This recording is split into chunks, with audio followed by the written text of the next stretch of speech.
അസ്സലാമു അലൈക്കും വറഹമത്തുള്ള. എന്തൊരവസ്ഥയാണല്ലേ! ഹൈന്ദവനെന്നോ മുസൽമാനെന്നോ ക്രൈസ്തവനെന്നോ നോക്കാതെ, മതമുള്ളവനെന്നോ മതമില്ലാത്തവനെന്നോ നോക്കാതെ, കറുത്തവനെന്നോ വെളുത്തവനെന്നോ പണക്കാരനാണെന്നോ പാവപ്പെട്ടവനെന്നോ നോക്കാതെ എല്ലാവരും തോളോട് തോള് ചേർത്തുകൊണ്ട് സ്നേഹത്തോടു കൂടിയും സൗഹൃദത്തോടും കൂടിയും ജീവിക്കുന്ന ഈ മണ്ണിൽ, ഈ കേരളത്തിന്റെ ഈ സുന്ദരമായ നാട്ടിൽ വർഗീയത പറഞ്ഞുകൊണ്ട് മറ്റുള്ളവർക്ക് മുമ്പിൽ വിഷം കുത്തിക്കയറ്റുന്ന ചില ആളുകളുണ്ട്. ഇങ്ങനെയുള്ള ആളുകൾ നിങ്ങളതൊന്ന് കണ്ടു നോക്ക്. ഇങ്ങനെയൊക്കെ പറയാൻ ഇവരെ കൊണ്ടല്ലാതെ വേറെ ആർക്കാണ് സാധിക്കുക? കൊടും വിഷമല്ലേ ഇവർ പുറത്തു വിടുന്നുള്ളത്.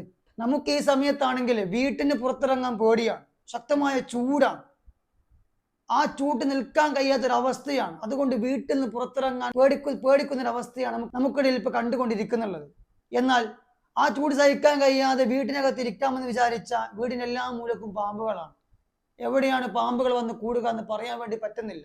അങ്ങനെയുള്ള ഒരു പേടി സമയവുമാണ്. എന്നാൽ അതിൽ നിന്നൊക്കെ രക്ഷ നേടാൻ വേണ്ടിയിട്ട് ഏതെങ്കിലും മൂലക്ക് സുരക്ഷിതമായി ഇരുന്ന് റീൽസ് കാണാനോ വീഡിയോസുകൾ കാണാൻ വേണ്ടി വിചാരിക്കുകയാണെങ്കിൽ ഇവരെ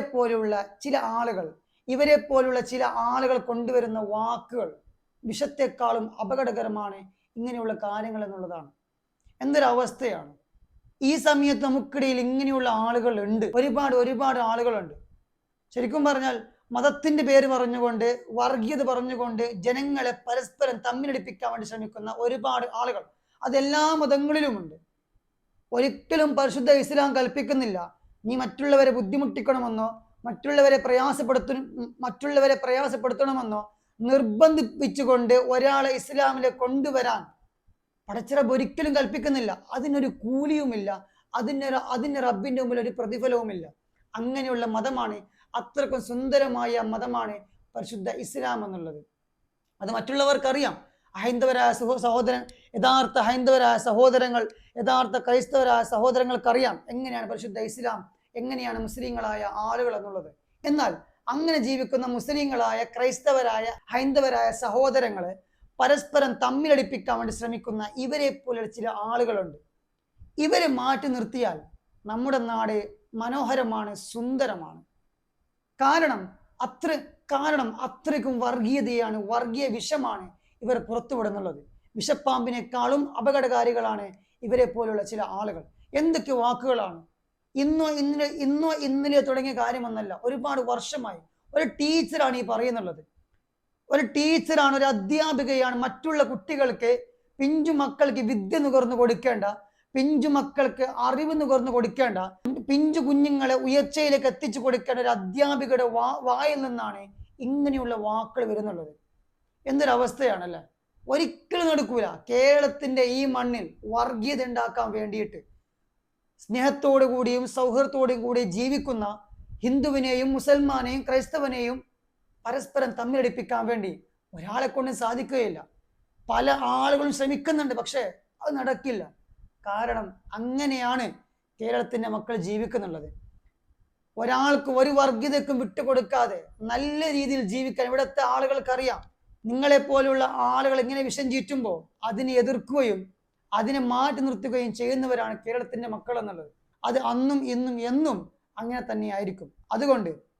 അതുകൊണ്ട് ഇവരുടെ പാർട്ടികൾ ഒരുപാടുണ്ട്. ഇവരെ താങ്ങി നിൽക്കുന്ന, ഇവരെ പോലെയുള്ള ആളുകളെ സപ്പോർട്ട് ചെയ്യുന്ന ഒരുപാട് ആളുകളുണ്ട്. ഒരു ജീവിതം മാത്രമേ ഉള്ളൂ. അത് സ്നേഹത്തോടു കൂടിയും സൗഹൃദത്തോടു കൂടിയും പരസ്പരം വൈരാഗ്യമില്ലാതെ, പരസ്പരം ചൊടിയില്ലാതെ, പിണക്കമില്ലാതെ, അസൂയയില്ലാതെ സ്നേഹത്തോടു കൂടി ജീവിക്കാൻ വേണ്ടി ശ്രമിക്കുക. മറ്റുള്ളവരെ നല്ല കണ്ണിൽ കാണാൻ വേണ്ടി ശ്രമിക്കുക. മറ്റുള്ളവരോട് സ്നേഹം ഉണ്ടാക്കാൻ വേണ്ടി ശ്രമിക്കുക. മറ്റുള്ളവർക്ക് സ്നേഹം പകർന്നു കൊടുക്കാൻ വേണ്ടി ശ്രമിക്കുക. മറ്റുള്ളവർക്ക് നല്ല കാര്യങ്ങൾ പറഞ്ഞു കൊടുക്കുക. എന്നാൽ ലോകം നിങ്ങൾ അംഗീകരിക്കും.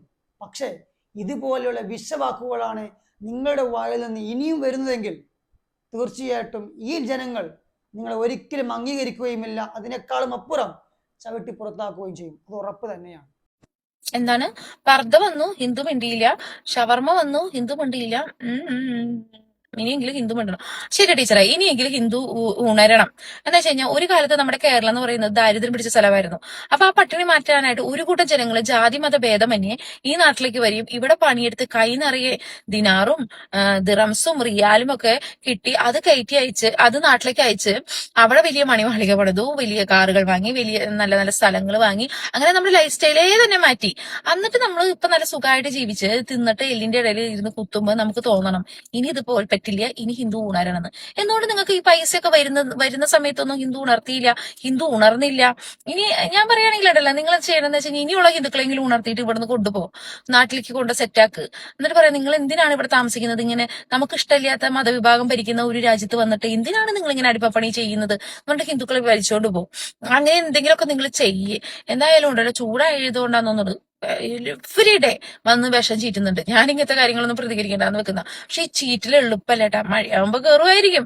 പക്ഷെ ഈ ഇവർക്കും ഫാൻസ് ഉണ്ടെന്ന് നമ്മൾ മനസ്സിലാകുന്ന എവിടെയാണെന്നറിയോ? നമ്മൾ ഇൻസ്റ്റയിൽ ഇരുന്ന കാര്യമില്ല, നമ്മൾ ഫേസ്ബുക്കിൽ പോകണം. ഫേസ്ബുക്കിൽ ഈ ഒരു പോസ്റ്റിന്റെ അടിയിൽ തന്നെ വന്നിരിക്കുന്ന കമന്റ്സ് കാണണം. ജാതി കമന്റ്സ് ആണെന്നറിയോ ഇവരെ സപ്പോർട്ട് ചെയ്തിട്ട്.